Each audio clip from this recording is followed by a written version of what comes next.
Cuán firme cimiento se ha dado a la fe de Dios en su eterna palabra de amor. Con el propósito de compartir con usted las inmutables verdades de la palabra de Dios, presentamos A Través de la Biblia, un estudio detallado y sistemático de toda la Biblia que le ayudará a conocer lo que Dios ha revelado para nuestro provecho espiritual. Estos estudios bíblicos fueron diseñados y elaborados por el Dr. J. Vernon McGee, versado maestro de la Biblia, quien dedicó la mayor parte de su vida a la enseñanza clara y sencilla de la palabra de Dios. Acompáñenos, pues, mientras avanzamos en nuestro recorrido a través de la Biblia. Cuán firme cimiento la palabra de Dios. Es un gozo estar nuevamente con usted, amigo oyente, para traerle otro estudio de la serie A Través de la Biblia. En nuestro programa anterior tratamos con lo que decía el capítulo 26, quizá de una forma demasiado rápida, pero ahora quisiéramos regresar al versículo 19 de ese capítulo 26 y mencionar algo que no debemos dejar de lado. Hablando honradamente, no vamos a seguir adelante sin haber dicho algo en cuanto al versículo 19. Permítanme pues leer este versículo 19 del capítulo 26 de Isaías. Siga conmigo. Tus muertos vivirán, sus cadáveres resucitarán. Despertad y cantad, moradores del polvo, porque tu rocío es cual rocío de hortalizas, y la tierra dará sus muertos. A esto que se menciona aquí, debemos agregar el maravilloso hecho de que esta gente está mirando hacia atrás durante la época del reino aquí en la tierra, y también que ellos habían pasado a través del período de la gran tribulación, habiendo tenido dolores como la mujer encinta cuando se le acerca el momento del alumbramiento. Y ahora se encuentran en el milenio, y el reino milenario está aquí. Y el profeta dice aquí, tus muertos vivirán. Eso es como si fuera la voz de Jehová mismo, interrumpiendo el arrobamiento del profeta, cuando éste está mirando hacia atrás. Tus muertos vivirán. Bueno, ¿los muertos de quién? Creemos obviamente que se refiere a la nación de Israel. De eso es que está hablando en este capítulo, y él continúa diciendo, sus cadáveres resucitarán. Algunos entienden esto como una interpretación nacional de la nación de Israel, como se menciona allá en el capítulo 37 del libro de Ezequiel, donde tenemos la visión del valle de los huesos secos. Hay otros que mencionan también Daniel capítulo 12 versículo 2, y allí se habla de resurrección individual de personas. Bien, alguien dice, eso no es una resurrección nacional e individual, ¿verdad? Bueno, creemos que en realidad se refiere a ambas. Es difícil tener una resurrección de una nación, como se refiere aquí, sin tener una resurrección de personas o individuos, aquellos que constituyen esa nación. No vemos cómo se puede tener una resurrección de una nación sin tener la resurrección de las personas. Ahora estos muertos son incluidos en un coro de aleluya, y la palabra allí es despertad y cantad. Lo que nos impresiona en cuanto al reino milenario sobre esta tierra es que usted y yo estamos viviendo en el presente en una tierra que en cierto sentido podríamos llamar un cementerio. Los muertos están por todas partes. Hay cementerios por todos los lugares. No hay ningún momento del día y de la noche cuando no haya algún muerto y exista una procesión hacia el cementerio. Eso es algo de lo cual no queremos pensar mucho, porque no es un cuadro muy agradable, por cierto. Pero Dios dice que esta tierra nunca fue creada con la intención de ser un cementerio. Él va a detener eso y va a cambiar ese proceso. Él resucitará de los muertos no solo a los salvos, sino también a los perdidos, y ellos serán resucitados para juicio. El pensamiento que tenemos aquí es que esta tierra en la cual usted y yo vivimos no tendrá en el futuro un cuerpo muerto a través de toda la eternidad. Eso hará que este sea un lugar bastante bueno para vivir. Ahora, al llegar al capítulo 27 de Isaías, encontramos un tercer cántico maravilloso en cuanto al reino. Ya tuvimos otros dos allá en los capítulos 25 y 26, usted recuerda. Aquí concluye esto del reino, de la llegada del reino. En este capítulo concluye el cántico triple del reino. Y quisiéramos que usted se dé cuenta de cómo esto ha sido dividido. En los primeros 6 versículos encontramos el cántico de la viña. Los versículos 7 al 11 nos dan la aflicción de Israel de sus enemigos, y eso se presenta en contraste. Luego tenemos el regreso seguro de Israel a la tierra prometida, y eso se confiesa. Eso lo leemos en los versículos 12 y 13. Notamos en el versículo 1 que éste comienza con las palabras «en aquel día», y eso nos proyecta inmediatamente hacia el futuro. Ya hemos dicho que aquel día es una expresión técnica que se refiere al día del Señor, al día que comienza, como comienza el día hebreo, con el atardecer, con la época de la gran tribulación, y continúa hasta el reino milenario. Y hablando honradamente, amigo oyente, creemos que continúa hasta la eternidad. Porque esa salida del sol, ese amanecer, no concluirá jamás. Ahora el versículo 1 de este capítulo 27 de Isaías dice, «En aquel día Jehová castigará con su espada, dura, grande y fuerte, al Leviatán, serpiente veloz». Ahora, ¿qué es esa espada del Señor? Bueno, es la palabra de Dios. Se nos dice en otra parte que cuando el Señor Jesucristo venga, de su boca saldrá una espada de 2 filos, y con ella castigará a las naciones. Ahora, ¿se refiere esto en forma literal a una espada? Hay quienes opinan que hay que tomar las cosas literalmente. ¿Piensa usted que aquí se habla de una espada en forma literal? Bueno, uno a veces descubre que hay lenguas así, y son bastante filosas. Y la palabra de Dios es viva y eficaz y más cortante que toda espada de 2 filos. Claramente podemos identificar esto con la palabra de Dios, con su palabra, y eso es todo lo que Dios tiene que hacer. Con su palabra, Él creó todas las cosas, y con su palabra, Él juzgará. Ahora, ¿a quién va a juzgar? Leamos la segunda parte del versículo 1. Al Leviatán, serpiente veloz, y al Leviatán, serpiente tortuosa, y matará al dragón que está en el mar. Aquí tenemos el castigo del Leviatán. Y pensamos honradamente que este versículo tendría que estar al final del último capítulo, pero ese es un punto técnico, digamos, y no vamos a entrar en argumentos en cuanto a esto. Lo importante de notar y de saber acerca de este versículo es que en aquel día, al comienzo del reino, el Señor Jesucristo castigará a la serpiente, al Leviatán, el cual es Satanás. Y él va a ser arrojado al abismo y permanecerá en ese lugar por 1000 años, según se nos dice allá en el libro de Apocalipsis. Creemos que podemos identificar a este aquí con Satanás. Se nos dice que este dragón que fue arrojado es la serpiente antigua, llamada el diablo, y que engaña a todo el mundo. En Apocalipsis capítulo 12, versículo 9 leemos, «Y fue lanzado fuera el gran dragón, la serpiente antigua, que se llama Diablo y Satanás, el cual engaña al mundo entero, fue arrojado a la tierra, y sus ángeles fueron arrojados con él». Y en el capítulo 41 de Job, versículos 15 al 17, vemos que la gloria de su vestido son escudos fuertes. Amigo oyente, estaban allí para su protección. Y Satanás piensa que él es invulnerable, que no puede ser tocado. Eso nos lleva, por supuesto, a ver el gran orgullo que tiene Satanás. No creemos que él se dé cuenta ni aun en este día que él puede ser juzgado y castigado. Él piensa que probablemente está más allá del juicio del Dios Todopoderoso.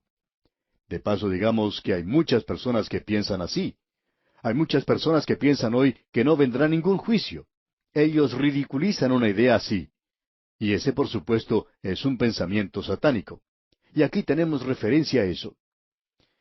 Creemos que sería bueno destacar aquí el hecho de que varios intérpretes destacados de las Escrituras piensan de él, o sea, de este Leviatán aquí, como Satanás, pero también lo consideran una referencia al río Tigris, que en cierto sentido serpentea en su cauce, y también al río Éufrates y el río Nilo, y allí se encontraba la nación de Siria. Babilonia también se encontraba al lado del río Éufrates, y Egipto al lado del río Nilo, y podemos ver cómo resulta todo esto. Estas naciones, los reinos de este mundo, pertenecen a Satanás, y creemos que tenemos aquí un cuadro figurativo maravilloso.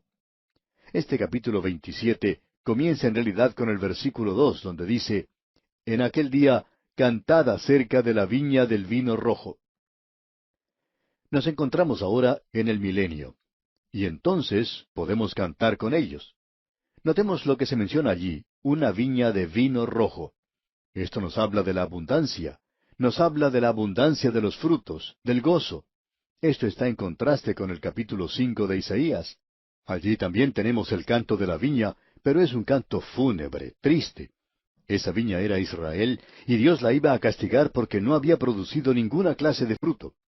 Ahora nos encontramos en el milenio, y aquí hay una abundancia de fruto. ¿Por qué? La respuesta la encontramos en el versículo 3, donde se nos dice, Yo Jehová la guardo, cada momento la regaré, la guardaré de noche y de día, para que nadie la dañe.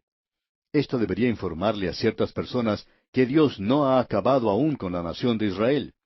Estos son pasajes de las Escrituras que mucha gente ni siquiera lee. Y de seguro que muchos de los que nos escuchan ni siquiera lo han escuchado por radio antes de esto. Quizá usted no escuchó mencionar ninguna otra cosa al respecto en otra parte. Pero este es un pasaje de las Escrituras que nos habla muy claramente. Dios no ha concluido aún su actuación, su trato con la nación de Israel. Escuche lo que dice aquí en el versículo 5. ¿O forzará a alguien mi fortaleza? Haga conmigo paz.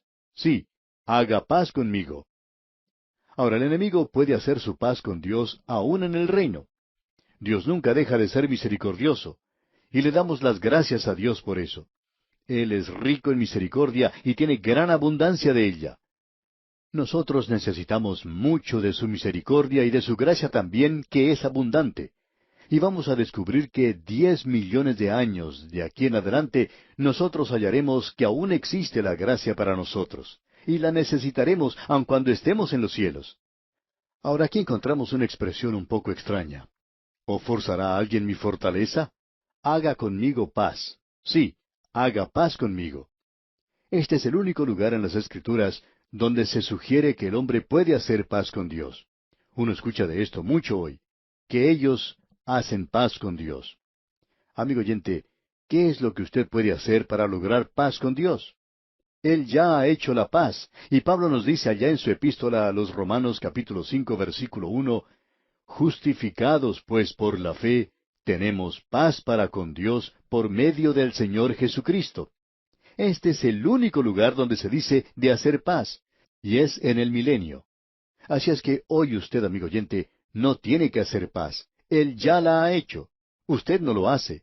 Tenemos paz para con Dios por medio de nuestro Señor Jesucristo. Y cuando usted esté listo a ponerse de acuerdo con Dios, usted confía en Él y acepta lo que Él ha hecho por usted cuando Cristo murió en la cruz. Y entonces usted tiene paz.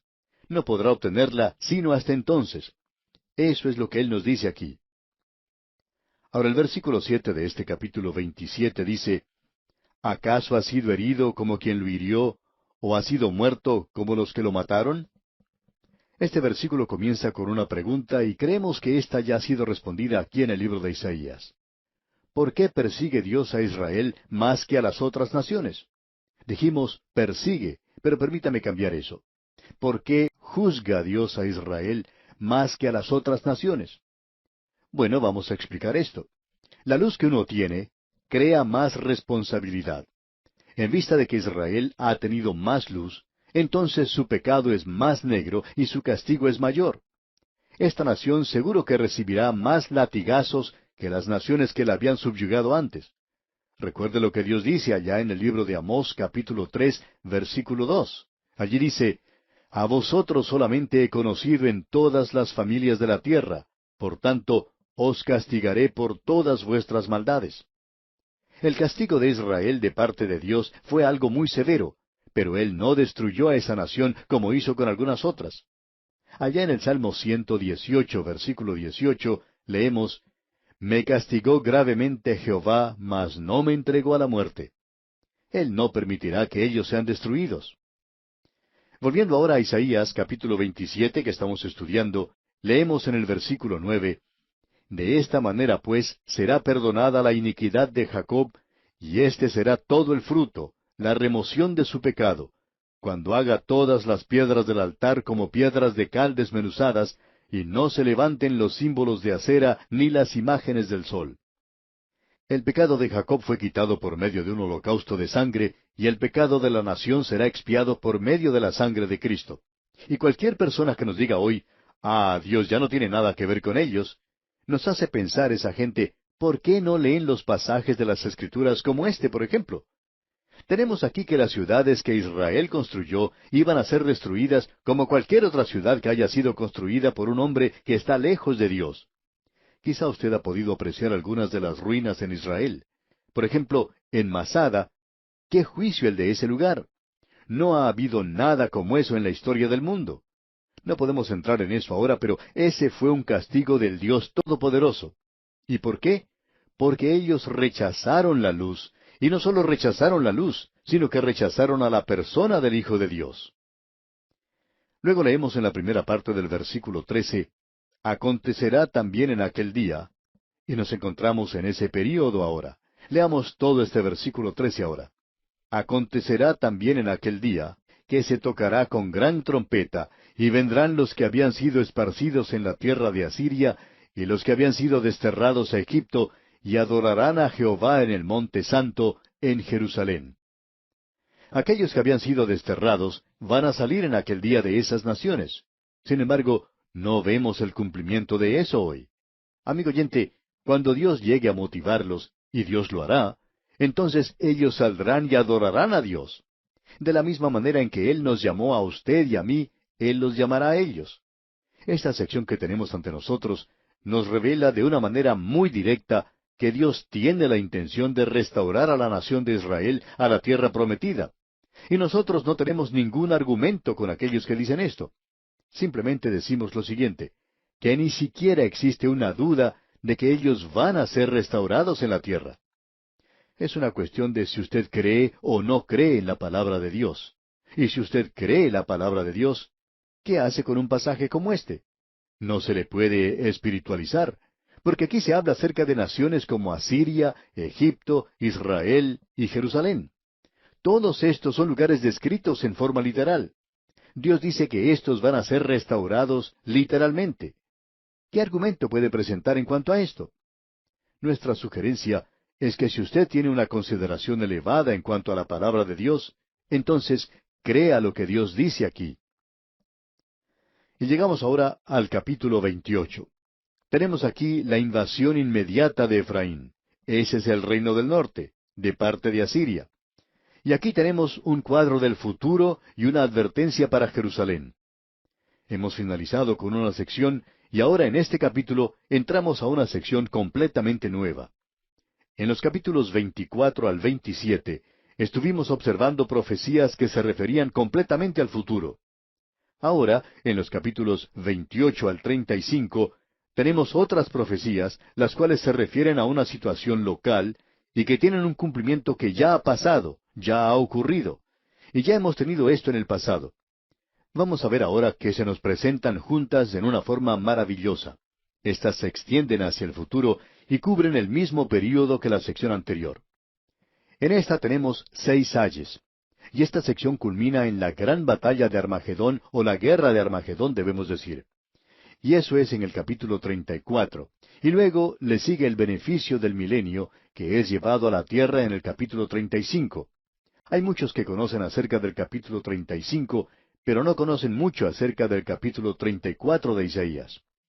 Pues bien, hablando ahora del capítulo que nos concierne hoy, el capítulo 28, tenemos una ilustración muy buena de la combinación de las profecías cercanas y futuras, de los hechos pasados y de los hechos futuros, aquello que ha sido cumplido y de aquello que será cumplido, de aquello que es local e inmediato y aquello que es general y en el futuro lejano.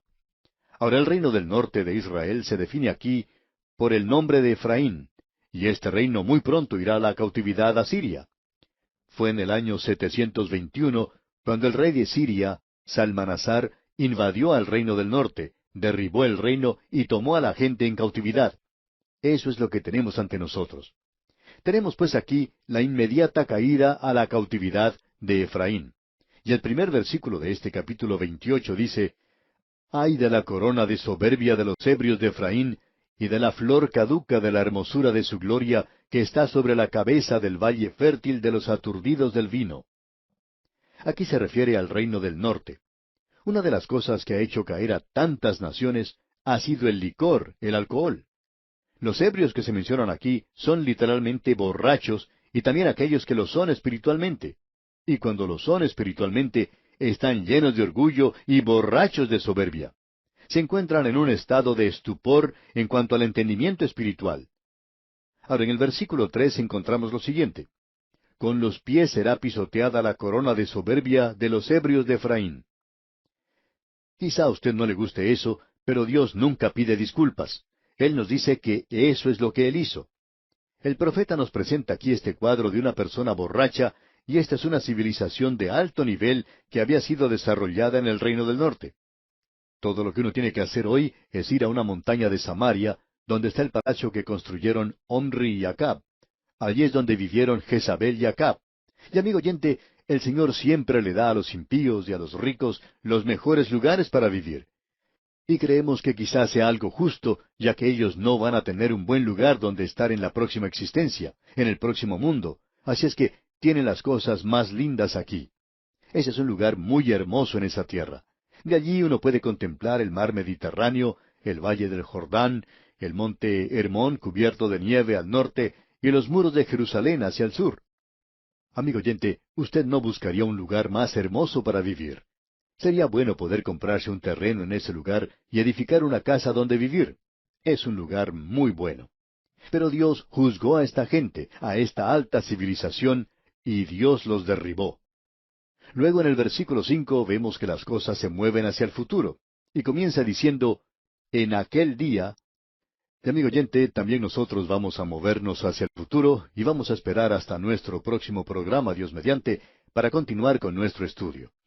Y como es nuestra costumbre, le sugerimos leer el resto de este capítulo 28 de Isaías para estar mejor informado de lo que trataremos en nuestro próximo estudio.